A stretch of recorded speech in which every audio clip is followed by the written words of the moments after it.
You are listening to the Life Coach School podcast with Brooke Castillo, episode number 146.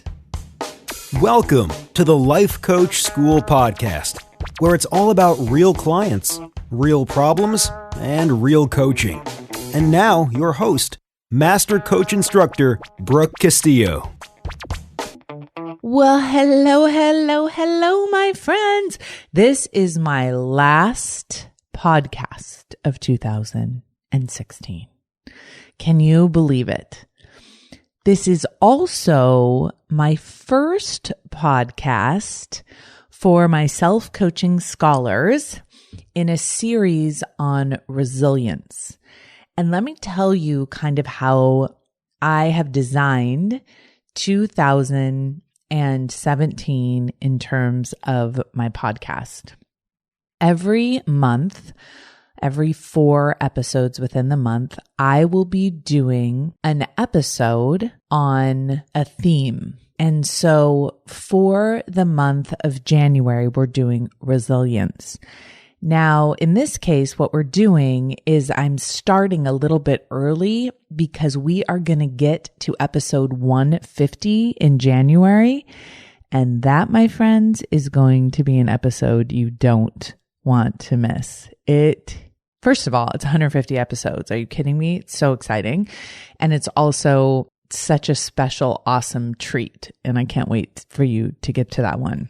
But this episode is the beginning of what I have created for the self-coaching scholars. I created them a study guide to go along with my podcast as they go through each month and each year. So it doesn't matter when you sign up for self-coaching scholars, you will get the next month's worth of podcasts in a study guide. So instead of just listening to the podcast, we're going to actually do the study guide that goes along with it. Included in that study guide are my notes that I use to create the actual audio that you're hearing. I always make notes before I do my research and make notes before I record the podcast. And so that's actually included in the study guide. And then there's some questions that you write out to engage with the material instead of just listening to it. So I actually did the questions before I started recording, and it's like amazingly exciting because the topic that we're talking about, the overall topic is resilience, but this one is a compelling reason. And so one of the things that I've learned is that one of the strongest indicators of success is resilience. And so I really started to think about this. First of all, what is resilience if that's the indicator of success? And it says resilience isn't a character trait. It's the effect of a compelling reason to complete something, to evolve. So I was having this conversation when all of my coaches get certified, when they go through my certification in-person program, which is separate than the self-coaching scholars. It's when I train someone to be a coach. And I've been getting that question a lot lately. What's the difference between self-coaching scholars and the certification program? And I'll just tell you briefly that the self-coaching scholars is when you sign up for me to be your coach. You're in a group coaching program, and the certification is where you sign up for me to be your teacher to teach you how to be a coach and to run a coaching business. So they're very different programs. But once you become certified as a coach, you enter into this Slack group with me, and that's where we have many discussions. And so over this weekend, I was talking to my coaches about success and about why some people are successful as entrepreneurs and why some people aren't successful as entrepreneurs and what they thought was the difference between people that are successful and people that aren't. And, I was really clear. I'm like, I've been in this business 10 years. I know that it's not marketing because when I first started, I didn't even have the marketing tools that we all have now, and I was still successful. And there's so many different marketing paths that people can follow. I know that that's just information. So what is it with some people? And I can actually tell most times when someone's going to be successful. And so we were talking about all the different things. My coaches were all weighing in on what we thought might be that difference between being successful and not being successful in a coaching business. And we talked about 3 main things that I think are really important as they apply to this topic today. We talked about desire, we talked about belief, and we talked about commitment. And commitment and resilience go very close with each other, I think, because resilience is the effect of a compelling reason to complete something, and commitment is the start of that compelling reason. So I'm going to explain this to you. I've talked about this a little bit on the podcast before, but I want to reiterate, and I talk to my students about it like this. When your life is on the line, or if someone's life were on the line, that would be the most compelling reason. You wouldn't be worried about your feelings getting hurt. You wouldn't be worried about rejection. You wouldn't be worried about how much time and effort you have to put into something. All of that becomes irrelevant, and you become very clear and very focused on that end result because you have to save your child's life, right? And that's a very extreme example, but I think it clears up how important that compelling reason is. So resilience is not something you either have or you don't have. And I used to think this, right? I used to think, okay, there are resilient people. There are successful people.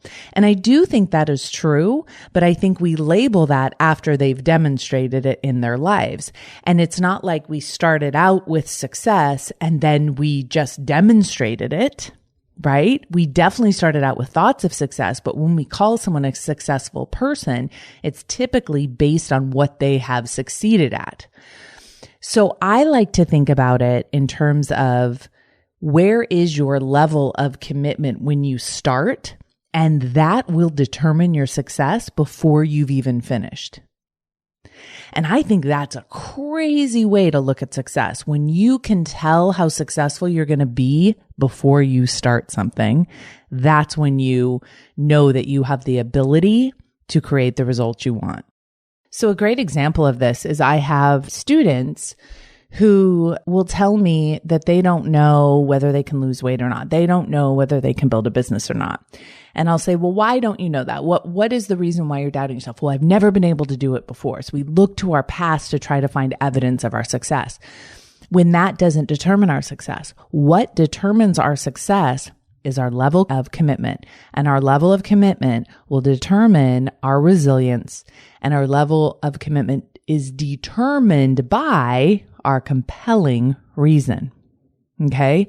So when you know that someone has a very compelling reason, you know that they are going to stay committed. When their reason is burning deep inside of them, you're not going to question their commitment. If their child's life is on the line, you're not going to be like, well, I hope they're committed, right? You know they're committed. So this work on this podcast, what we're going to do, and for those of you who aren't in self-coaching scholars, I'm going to give you some questions and you can just write them down and do them on your own. This is definitely something I want to encourage you to engage with and really think about, especially as we're going to move into 2017, what is it that you want to create? Have you decided what you want? That's really important. Don't look and see what you want. Decide what you want. We're going to talk more about that in another podcast as well.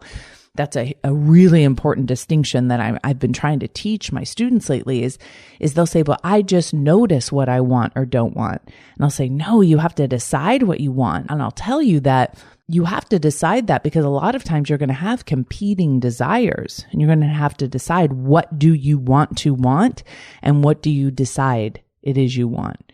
Do you want health or do you want indulgence? Do you want success or do you want procrastination? You have to decide what you want ahead of time. So let's talk about what makes us compelled to commit to something. So I want to go back just a minute, and we were talking about how there's that want, that desire. We're talking about how there's the belief, and then we're talking about commitment. So I'm going to give you an example of a student who will come to me and want to start a coaching business, and their desire is at a 10. They're so excited about the possibility of having their own business, of being able to help people, of being able to work from home, of being able to create their own hours and do what they love for a living and make way more money than they're making in their current job. The desire is huge. For many of them, the belief is there because we give them the pathway. We show them this is how you build your business. They believe that they're capable of it. And so, we have lots of desire and we have lots of belief. And so many times I have students come in with double doses of those. They're thrilled. They're so excited. They believe in themselves. They're so confident. And I wonder about that commitment. And so I will ask them often, how committed are you to making sure this happens? And they'll say, I'm so committed. I'm 100% committed. And I'll say something like, okay, well, if you haven't, done this, what do you want to do within a year? And they'll say, I want to have at least 10 clients. I'm like, okay, if you don't have 10 clients in a year, will you give me $50,000? And they're like, what? No. What do you mean? Of course not. And I'll say, but wait a minute, I thought you were totally committed to making this happen. You're not even $10,000 committed. You're not even $50,000 committed. You're not willing to go all in and put that on the line. That's what commitment is. Commitment isn't like, oh, I'll do that and see if it works out, or I'll try and get that done. Commitment is I'll do it no matter what. So when I say, will you give me $50,000 if you don't? Of course. Like if I said to you, hey, you going to go to the grocery store this week? And you say, yeah. I say, give me $50,000 if you won't. Yeah. If you don't, yeah, of course. I'm going to the grocery store. It's a done deal. So this happened to me, and I talked about this a couple podcasts ago. This happened to me when I was trying to decide the direction of my business and how much energy I was going to put into my new program, Self-Coaching Scholars. Was I going to be doing a lot of other programs at the same time, or was I 100% committed to just doing and just focusing on this for the next several months?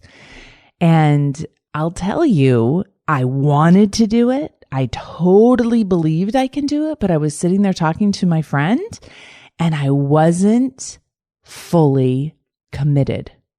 I was still kind of weighing other options. And I'll tell you what, that was a huge moment for me. It was a huge moment because I felt the difference in that decision. Because here's the difference when you're fully committed to something, you remove all other options. So I was trying to decide whether I was going to offer another program during the first quarter at the same time I was offering Self-Coaching Scholars. Was I going to bring on another masterclass? And I liked having that as an option. I liked knowing that I could do that if I wanted to do it. But I know that fully committing means, nope, I'm going to just focus on this one thing. And my girlfriend that I was with was like, why don't you just commit? Why don't you just go all in? And I felt like this thrill and terror all at the same time.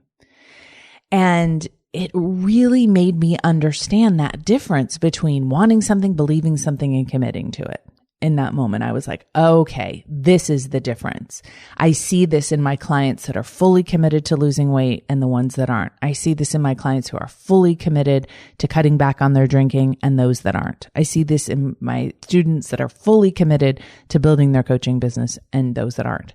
So I decided, and I talked about this on the podcast, like when you put something in the R line and then you commit to it no matter what, that you can rise to almost any occasion.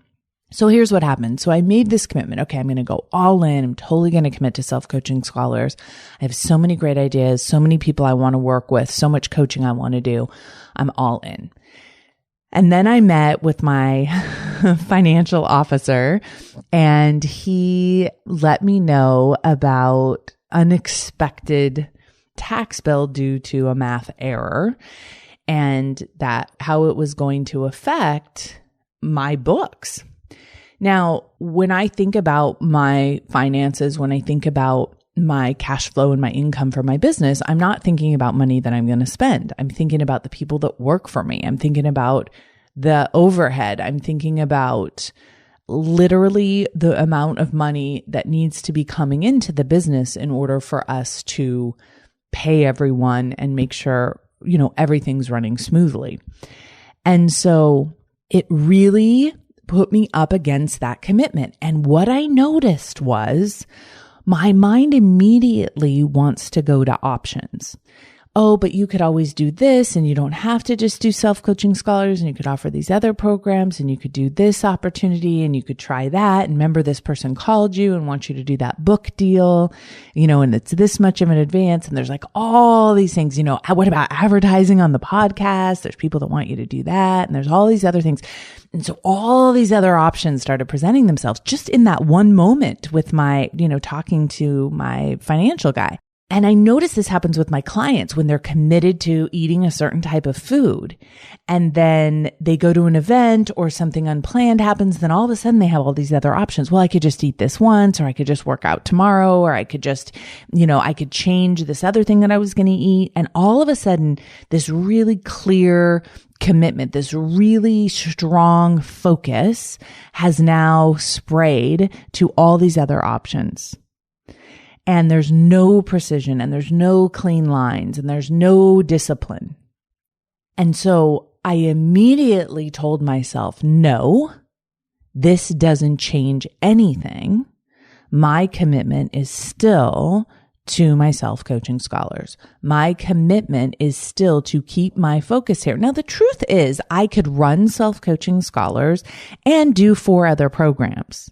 I really could. I could, the amount of time that I'm devoting to that course, I could do that and do other things, but I don't want to, right? I want to put all my energy into one area, and I want to focus and commit to that one area and really work with you guys that you've listened to my podcast and you've been trying to apply everything that I teach.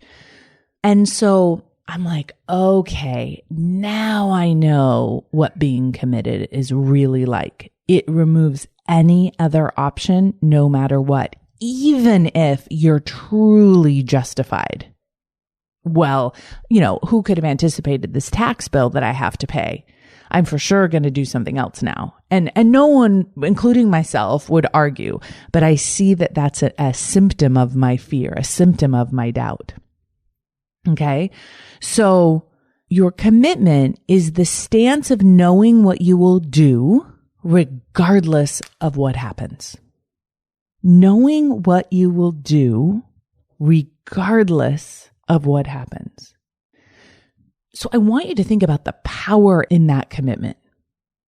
No matter what bills come my way, no matter what challenges I face, no matter what problems I encounter, I am focused and committed to this goal, to this result, to 12 months of creating the best program that any life coach has ever created for anyone ever. That is what I'm committed to doing.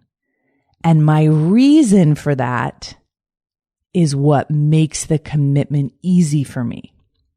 My reason for that is I've always wanted to be an example of what is possible. And I went to a Tony Robbins event years ago. It was called Date with Destiny, and it was in Fiji, and it was in his island in Fiji. It was crazy. We landed on a grass knoll on an airplane that had like a rope on it. It was crazy. One of the most amazing experiences ever. And I remember writing that in my book, writing that my goal in life is to constantly being an example of what is possible and always being all in with anything that I do.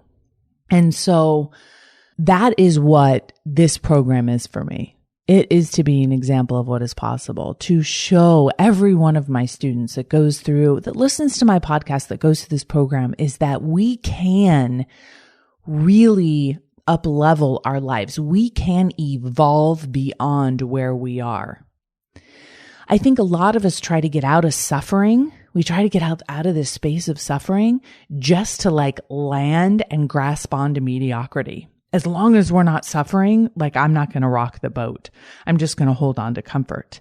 But I feel like that's just the first step, right? I get so many students, so many clients are like, I'm so much better than I used to be. At least I'm not suffering so much. But I'm like, that's great. But what are we going to do for the next, 30 years of your life? Now that we're beyond suffering, let's make your life amazing. Let's blow your own mind. Let's see how good you can get at creating the exact result you want in your life. Let's focus on what you want. Let's decide what you want. Let's focus on believing you can do it. And then let's commit and go get it. And that's what I want to do with all of my students. I'm so excited about that. And I know that the way to do that is by managing the brain. And I feel like the model is the tool that can help us create whatever result it is we want in our lives. And, I think our ability to create our own results is a true reflection of how well we manage our mind. So whatever you want to put in that R line, knock yourself out, put something crazy in there, put your goal weight in there, put the weight you were, when you were 18, and then go about creating that for yourself. You might figure out you're too thin. You just gain a little weight back. However much money you want to make, put that in the R line. However many people you want to reach, the contribution you want to make in the world, put that in that R line of the self-coaching model. And then get to doing the work, commit to doing the work of creating a brain and programming your brain in a way that delivers that result to you. So in order for you to commit, your reason has to be compelling enough. Committing to anything immediately invites risk, which is unlike believing or wanting. I can believe I can do something, I can want to do something, and there's no risk involved in that. As soon as I commit to doing that, I've opened up myself up to risk. But your reason will make that risk worth it. I've noticed with some of my clients that their desire and their belief is inconsistent. It wanes, right? It seems to come and go based on results, energy level, how much fun it is. But commitment is consistent. It drives massive action even when the desire wanes and the doubt creeps in. And that's the difference, right? For me is I notice I commit to doing this one thing and then all of a sudden an issue comes up and all of a sudden this doubt immediately comes up for me because of my thinking. Immediately disbelief comes up. I'm not going to be able to do it. My desire wanes because this is going to be so much harder than I thought, right? Notice immediately, but my commitment is what keeps me going through that. Okay. So we need to have commitment in order to have resilience because resilience will keep us moving forward. Resilience is what has us pick ourselves up after we fall down. So think about what it is you really want. And then ask yourself why you don't have it already. It's really important. And I'll tell you the answer is that your compelling reason is not strong enough. And your conflicting desire and your reason for not doing it is too strong. Okay? So for some of you, it may be safety. For some of you, it may be the avoidance of discomfort. For some of you, it may be that you're afraid, and so you want to hide. And that is much more. You believe that it'll be too much work. You believe that it'll be too hard. You're afraid of putting yourself out there in the world and being vulnerable.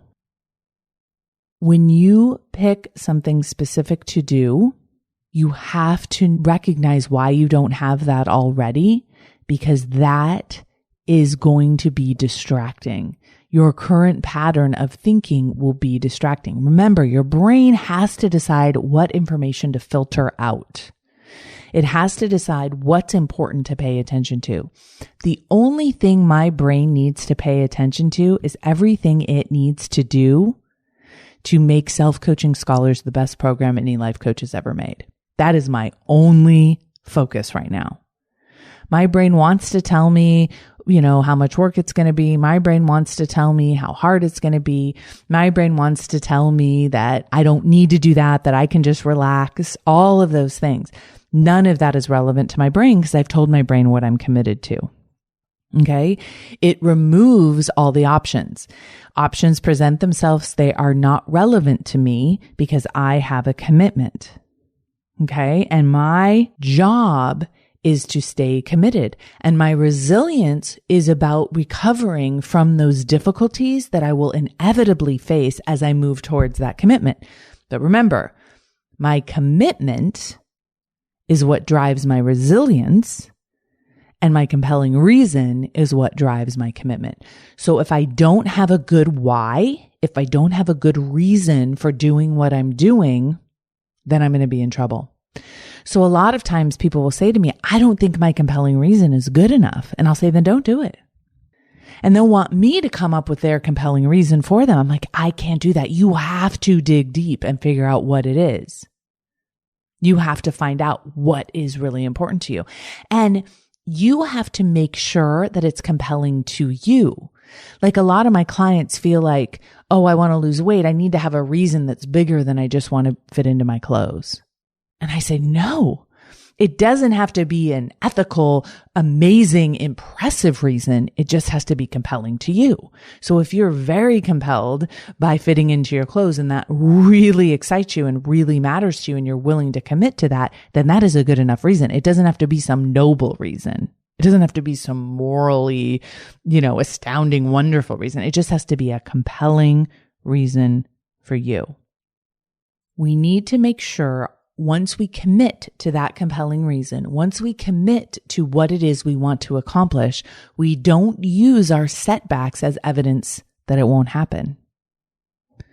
We use our setbacks as an opportunity to increase our resilience. And when we become more resilient, we also become more confident. So I can sit here today and tell you, hey, I have a result of creating this program and doing it for the next 12 months and having that be the main focus of my business. And I know that I will face difficulties and I know that I will be challenged. And so not only will I accomplish that goal, but I'll tell you what, I will become more of who I am. I will become a better person. I will become more evolved. I will become more resilient, more committed, and more successful because I honor that commitment. So that just adds to all those compelling reasons, right? It's not just I'm an example of what is possible, but it's all the strength I'm going to gather along the way towards that commitment. Now, right now, I'm right in the middle of the holidays, right? So it's December 18th with my students who are trying to lose weight. And a lot of them, I would say, 20% of them solidly are really struggling with the holidays. There's so many treats and so many cookies and so many drinks and so many opportunities that they are feeling like they really need to plan. They really need to have decisions made ahead of time when it comes to going to parties and being in environments where all of this food is there. And I'm always telling them that when they make a mistake or when they overeat or when they struggle, that is not the time to give up. That is not the time to say, well, I showed up late on Monday, so I might as well take the whole week off. In fact, it's the opposite. That's when it's time to double down on your commitment. It's time to remember your compelling reason, to honor your relationship with yourself, and to double down on the work. You are going to have to say no to yourself if you want to accomplish anything great in your life. How do I know this? Because your brain is always going to tell you, seek pleasure, avoid pain, and expend as least effort as possible. That is the exact opposite message you need to hear in order to evolve at this stage in our development as human beings. Our brain has not yet evolved past the point of survival. It doesn't know we're safe, we're comfortable, everything's fine, right? So basically, you have to be prepared to manage your brain. You have to be prepared to hear yourself say no to yourself. Now, one of the things I just told all of my students is I said, listen, when you say no to yourself, suffering is optional. Plan on the no and plan on that making you stronger, making you better, right? When you tell a toddler no, When they're acting crazy, it makes them better behaved. Telling ourselves no makes us better behaved. It makes us get better results for ourselves. So if you're going to commit to something big, if you're going to blow your own mind, you're going to have to hear your own no. And my suggestion is you don't use it as an excuse to suffer. You use it as a reason, as a way to increase your own resolve, to increase your own resilience, to increase your own confidence in yourself and your ability to create the results you want. It's one of the most important things for me when I'm training master coaches. How good are they at creating the results they want? Because creating your results in your life is a demonstration of how well you utilize the model. I have a lot of students coming to me that are very academic who understand the model conceptually and intellectually. They can explain it to me. They actually do it better than I do. But I'm only interested in that to the extent that they can utilize it in their own lives. Knowledge, I think, isn't useful, especially the model isn't useful if you're not applying it. The magic of the model is not in understanding it. The magic in the model is applying it and creating killer results in your life. Results that literally blow your mind. You do things you didn't think were possible. That is the most fun.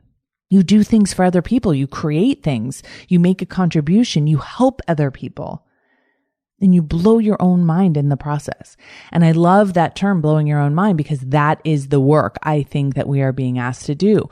To make our brain evolve, we have to ask more of it than it's already doing. And yet our temptation is to stay where we're at, to stay safe, to hide, to seek pleasure, to expend as least of our energy as possible. But if we listen to our primitive brain, we will stop evolving. We have to evolve beyond our current brain.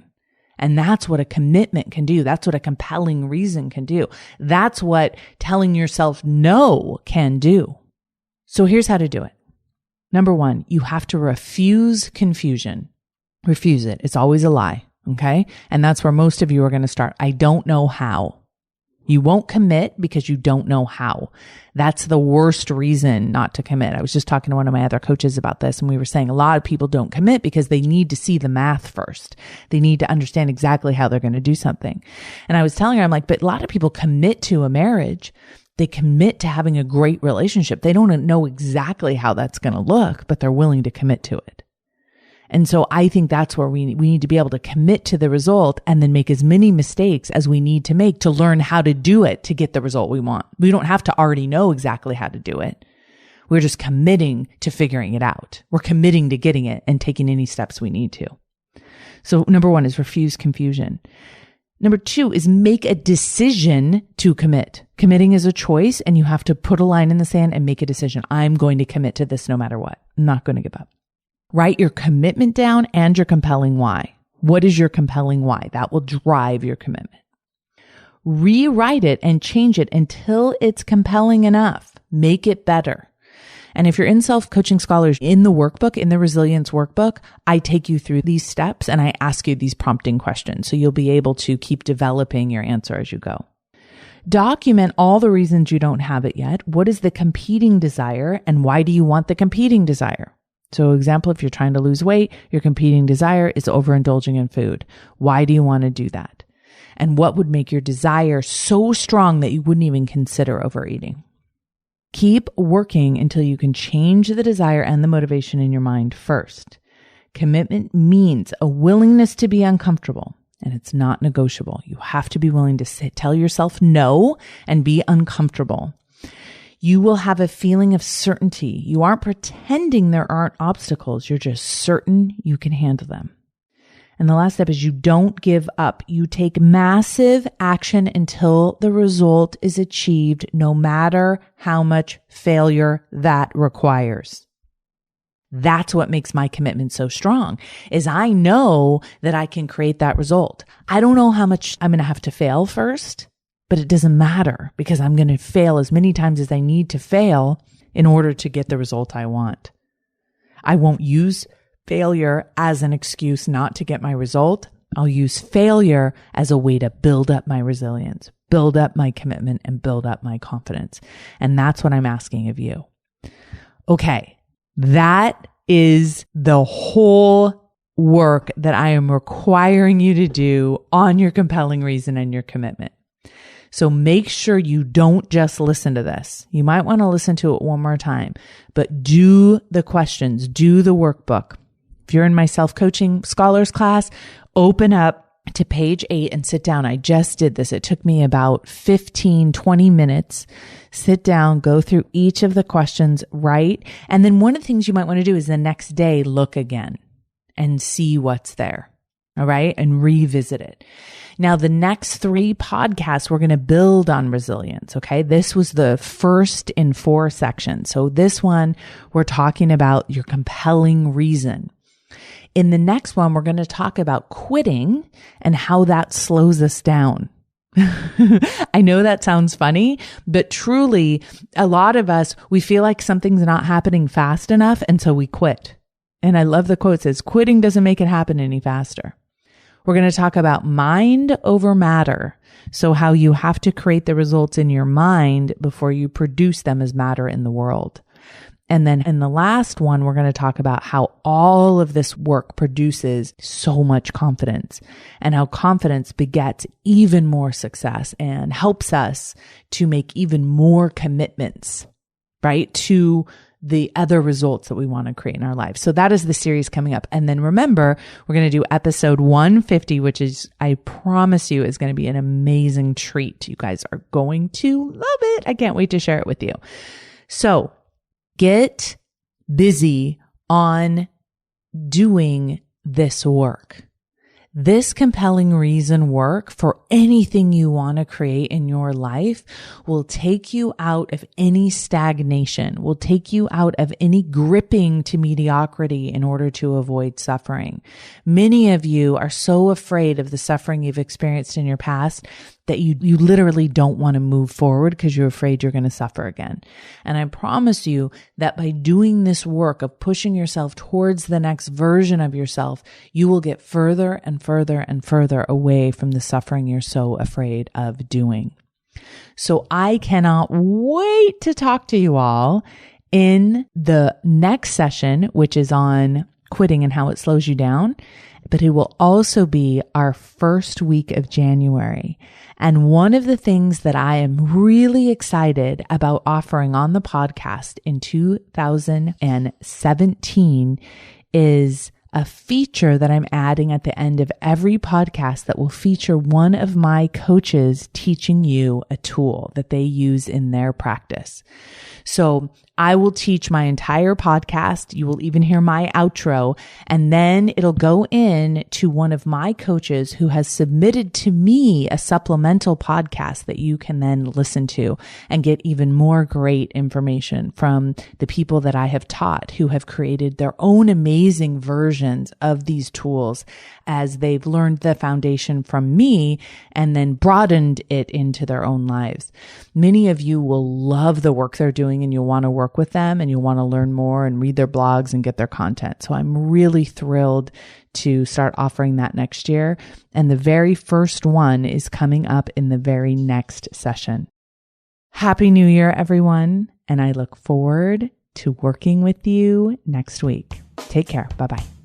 Hey, if you enjoy listening to this podcast, you have to come check out Self-Coaching Scholars. It's my monthly coaching program where we take all this material and we apply it. We take it to the next level and we study it. Join me over at thelifecoachschool.com/join. Make sure you type in the lifecoachschool.com/join. I'd love to have you join me in Self-Coaching Scholars. See you there.